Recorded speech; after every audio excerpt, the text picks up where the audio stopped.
कुर्बानी के जानवर की 6 शर्तें हैं। पहली शर्त, वे बहीमतुल अनाम चौपायों में से हों और वे ऊंट और भेड़ बकरी है, क्योंकि अल्लाह ताला का फरमान है और हर उम्मत के लिए हमने कुर्बानी का तरीका मुकर्रर कर किया है ताकि वे उन बहीमतुल अनाम चौपाए जानवरों पर अल्लाह का नाम ले जो अल्लाह ने उन्हें दे रखा है। सूरतुल हजर 34। बहीमतुल अनाम पशु से मुराद ऊंट, गाय और भेड़ बकरी है। अरब के बीच यही जाना जाता है। इसे हसन, कतादा और कई लोगों ने कहा है। दूसरी शर्त, वे जानवर शरीयत में निर्धारित आयु को पहुंच गए हों। इस प्रकार की भेड़ जज़ा हो या दूसरे जानवर सनिया हो, क्योंकि आप सल्लल्लाहु अलैहि वसल्लम का फरमान है, तुम मुसन्ना जानवर ही कुर्बानी करो, सिवाय इसके कि तुम्हारे लिए कठिनाई हो तो भेड़ का जज़ा कुर्बानी करो। इसे मुस्लिम ने रिवायत किया है। मुसन्ना सनिया या उससे बड़ी आयु के जानवर को कहते हैं और जज़ा उससे कम आयु के जानवर को कहते हैं। ऊंट में से सनिया वह जानवर है जिसके 5 साल पूरे हो गए हों। गाय में से सनिया वह जानवर है जिसके 2 साल पूरे हो गए हों। बकरी में से सनिया वह जानवर है जिसका 1 साल पूरा हो गया हो। और जज़ा उस जानवर को कहते हैं जो 6 महीने का हो। अतः ऊंट, गाय और बकरी में से सनिया से कम आयु के जानवर की कुर्बानी करना शुद्ध नहीं है। भेड़ में से जज़ा से कम आयु की कुर्बानी नहीं है। तीसरी शर्त, वे जानवर उन दोषों, ऐबों और कमियों से मुक्त खाली होने चाहिए जिनके होते हुए वे जानवर कुर्बानी के लिए पर्याप्त नहीं है। और वे 4 दोष हैं। 1. स्पष्ट कानापन, और वह ऐसा जानवर है जिसकी आंख धंस गई, अंधी हो गई हो या इस तरह बाहर निकली हुई हो कि वह बटन की तरह लगती हो, या इस प्रकार सफेद हो गई हो कि साफ तौर पर उसके कानेपन का पता देती हो। 2. स्पष्ट बीमारी, ऐसी बीमारी जिसकी निशानियां आंखों पर स्पष्ट हो, जैसे कि ऐसा बुखार जो उसे चरने से रोक दे और उसकी भूख को मार दे, और प्रत्यक्ष खुजली जो उसके गोश्त को खराब कर दे या उसके स्वास्थ्य को प्रभावित कर दे, और गहरा घाव जिससे उसका स्वास्थ्य प्रभावित हो जाए, इत्यादि।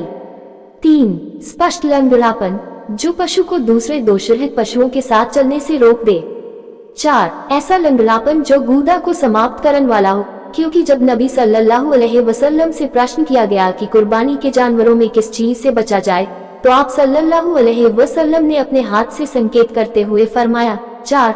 लंगड़ा जानवर जिसका लंगड़ापन स्पष्ट हो, काना जानवर जिसका कानापन स्पष्ट हो, रोगी जानवर जिसका रोग स्पष्ट हो, तथा लागर जानवर जिसकी हड्डी में गूदा न हो। इसे इमाम मालिक ने मुवत्ता में बरा बिन आज़िब की हदीस से रिवायत किया है, और सुनन की एक रिवायत में बरा बिन आज़िब रज़ियल्लाहु अन्हु से ही वर्णित है कि उन्होंने कहा, अल्लाह के पैगंबर सल्लल्लाहु अलैहि वसल्लम हमारे बीच खड़े हुए और फरमाया, 4 चीजें दोष और खामियां कुर्बानी के जानवर में जायज नहीं है। और आपने पहली हदीस के समान ही उल्लेख किया। इसे अलबानी ने इरवाउल गलील 1148 में सही कहा है। ये 4 दोष और खामियां कुर्बानी के जानवर के पर्याप्त होने में रुकावट है, अर्थात इनमें से किसी भी दोष से पीड़ित जानवर की कुर्बानी जायज नहीं है। इसी तरह जिन जानवरों में इन्हीं के समान या इनसे गंभीर दोष और खामियां होंगी, उन पर भी यही हुक्म लागू होगा। इस आधार पर निम्नलिखित जानवरों की कुर्बानी जायज नहीं है। 1. वह जानवर जो दोनों आंख का अंधा हो। 2. वह जानवर जिसका पेट अपनी क्षमता से अधिक खाने के कारण फूल गया हो, यहाँ तक कि वह पाखाना कर दे और खतरे से बाहर हो जाए। 3. वह जानवर जो जने जाने के समय कठिनाई से पीड़ित हो जाए, यहाँ तक कि उससे खतरा टल जाए। 4. ऊंचे स्थान से गिरने या गला घुटने आदि के कारण मौत के खतरे का शिकार जानवर, यहाँ तक कि वह खतरे से बाहर हो जाए।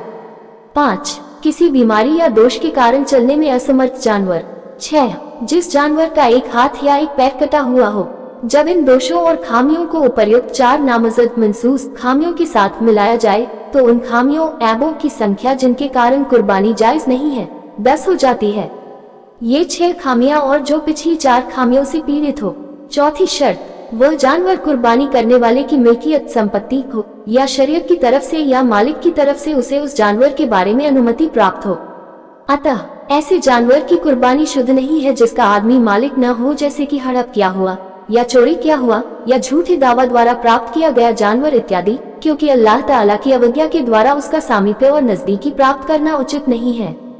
तथा अनाथ के संरक्षक सरपरस्त के लिए उसके धन से उसकी तरफ से कुर्बानी करना वैध है, अगर उसकी परंपरा है और कुर्बानी न होने के कारण उसके दिल के टूटने का भय है।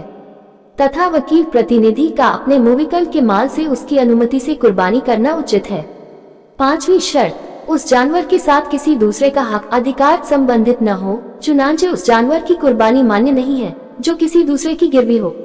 6ठी शर्त, शरीयत में कुर्बानी का जो सीमित समय निर्धारित है उसी में उसकी कुर्बानी करे, और वह समय कुर्बानी 10 जुल्हिज्जा के दिन ईद की नमाज के बाद से अयाम तशरीक अर्थात 13वीं जुल्हिज्जा के दिन सूर्यास्त तक है।